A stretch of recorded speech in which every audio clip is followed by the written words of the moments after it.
Tongariro Alpine crossing. We hiked 25 kilometres out and back, hiking 1142 metres in elevation gain. Now, no hike across a volcano is complete without a volcano dance. And here we are, worshipping the Tongariro volcanoes. However, this started at 4:30 a.m. The eruption. This is what you study. You told this morning? Yeah, at 4 a.m. I was trying to come up with a dance to do at the top of the volcano. So I do need the deep rumble, eruption, Deep ramble. eruption. And after a feed, and another volcano dance, we set off for Tongariro Alpine crossing. It begins! It does indeed. Yay! Yay! Mwah. Let's go. Let's go. How it looks from the start. The sun's about to pop its head out, and we are, I think we're like 2.5 k's in. Rumble. Yes, volcano dance. It's listening. And stopped to get a few snaps of the volcano with the clouds covering the summit.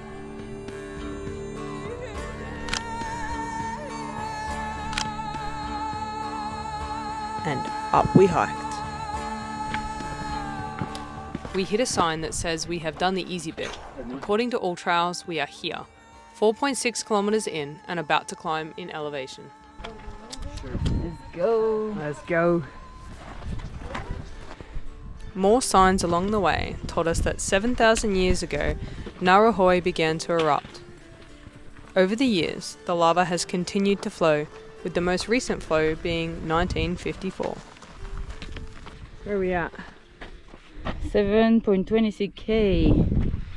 Doing 2 hours 19. And we've just commented we may have called it early, but we're like, you know what, the hike's not too bad. It's pretty easy. So we think so far, Really like we even easy. got hiking poles, took the recommendation. So far not really required, but I feel we've jinxed it. Yeah, we'll regret it soon. Yeah. That's what we get for jinxing it. And the clouds rolled in. Oh, that is so cool.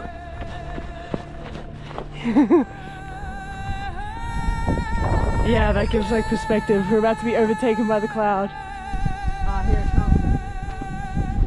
It's gonna like wave over us. It created such a moody-like feel, we stopped to grab some pictures.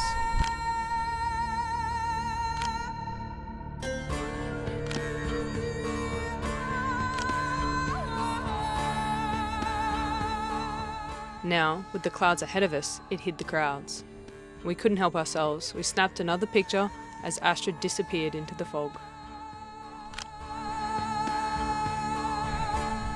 Here, I treat you to my heavy breathing as we watch Astrid climb. At nearly 1,800 metres high and nearly the top of the red crater, this goes down as some of the coolest terrain we have ever hiked.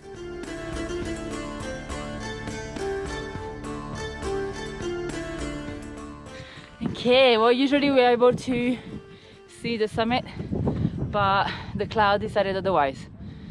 But we really like the moody aspect Yeah, the of the cloud. So that looks pretty sexy. Hike so far, pretty easy. Yeah. But it's good because it's an easy hike, an enjoyable view and scenery, so yeah. Finally, we reached the top. Oh wow. 1,889 metres high, the red crater.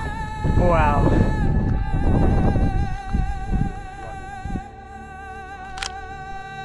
After another quick picture, it was time for another volcano dance. Then up we climbed that last little bit to see the view. Well, the foggy view. According to the sign, the red crater is the youngest vent of the Tongariro complex. It exploded about 10,000 years ago and remained active since. Now, before we head down, let's just pause and look at the crater again. This opening is called a lava dike. It is where the lava started to flow out of the centre, but before it cooled, it retreated and left a tube that was later exposed by eruptions. Moving on, down we head to check out the Emerald Lakes. This was the trickiest part of the hike. The ground they call scree was super slippery and was hard not to fall over, to be honest. That's so cool. Wow. And we got lucky enough the clouds cleared for us to have a beautiful view of the lakes.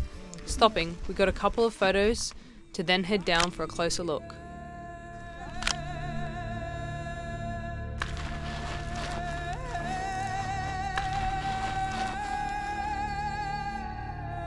These steam vents, which, according to the signs, are called fumaroles, are created by the interaction between water and hot volcanic rocks. They give the scene a movie-like feeling. Although a little stinky, being downwind of them meant a face full of sulphur.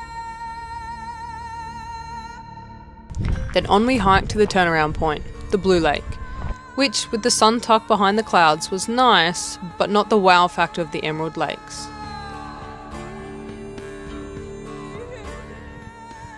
And here is something, not only is there lakes on a volcano, volcanoes have flowers. Snacks eaten, and discussing the best snacks we saw people eating on the hike, we turned back to hike up the Red Crater.